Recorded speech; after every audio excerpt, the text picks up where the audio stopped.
La Mésopotamie est une plaine exceptionnellement fertile. Elle était située entre les fleuves Tigre et Euphrate.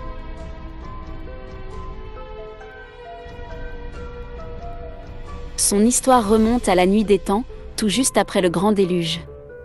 Temps immémoriaux, où les légendes et les dieux régnaient en maîtres.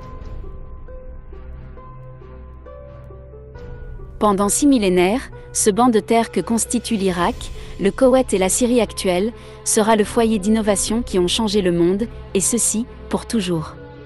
Bien avant l'Égypte des pharaons, dans une époque troublée pour l'humanité, cette civilisation semblant sortir de nulle part, restera des millénaires dans l'oubli, après sa disparition. Habitée pendant près de 12 000 ans, la Mésopotamie, grâce à son climat et à l'eau abondante qui était apportée par ces deux fleuves, a toujours été un foyer propice pour les premiers hommes, qui étaient des chasseurs-cueilleurs. Ici, toutes les conditions seront réunies pour la création des premières civilisations sédentaires connues de nos jours, et c'était, il y a 8 000 ans. Il semble cependant que du jour au lendemain, des simples tribus agricoles, organisées en petits hameaux, isolés les uns des autres, se soient transformées en villes complexes et gouvernées par un monarque, vers 4000 ans avant Jésus-Christ. D'immenses bâtiments et palais sont sortis de terre comme par miracle.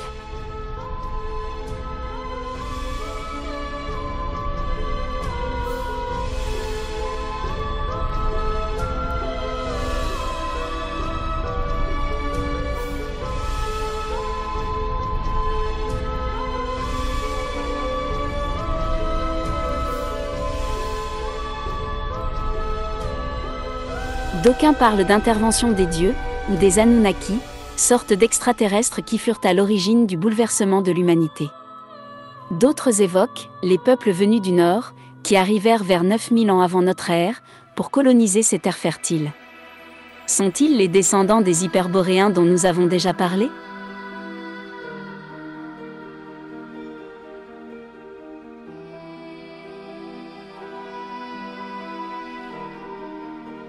Mais l'art et les talents bâtisseurs encore visibles de nos jours témoignent d'une très grande civilisation.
Se sont alors développées les mathématiques, et notamment le système sexagésimal.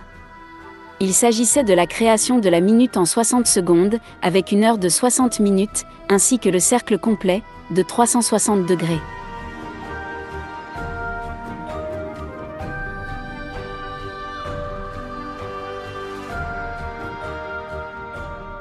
Ce qui restera encore le plus surprenant, cela sera la connaissance et l'utilisation mathématique de la formule de pi.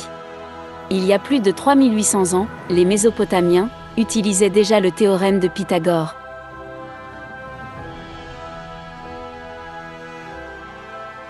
Comment ces humains ont pu passer subitement du stade de chasseur-cueilleur à celui de brillant physicien? Voici une vraie question.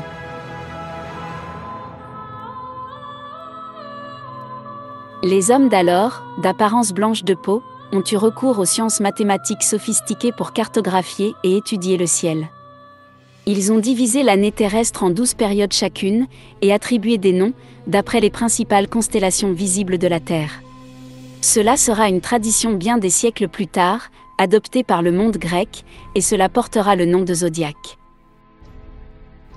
Les Mésopotamiens ont également divisé la semaine en 7 jours, qu'ils ont baptisés, en hommage à leur dieu. La Mésopotamie a été sans doute à l'origine de l'alphabétisation. Ce qui était au départ de simples images, tracées sur des registres, pour la circulation des biens et des richesses, passera de la fonction de comptabilité à la narration d'histoire, dans un but de mémoire. Ce système d'écriture complet, connu sous le nom de cunéiforme, sera surtout lu et compris de tous.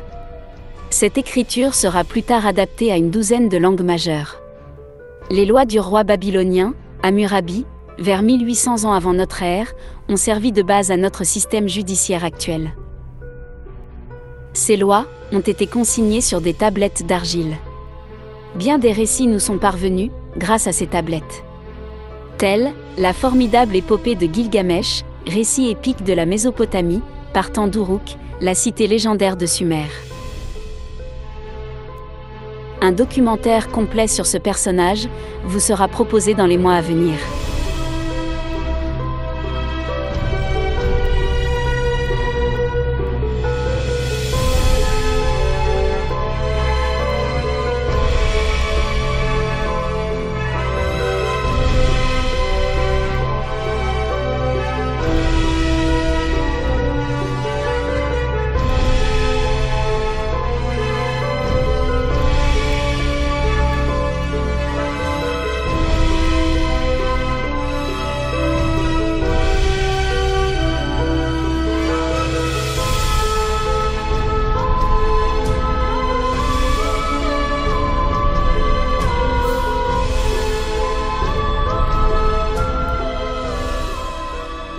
Et pour terminer ce sujet, voici quelques belles réalisations artistiques de la Mésopotamie.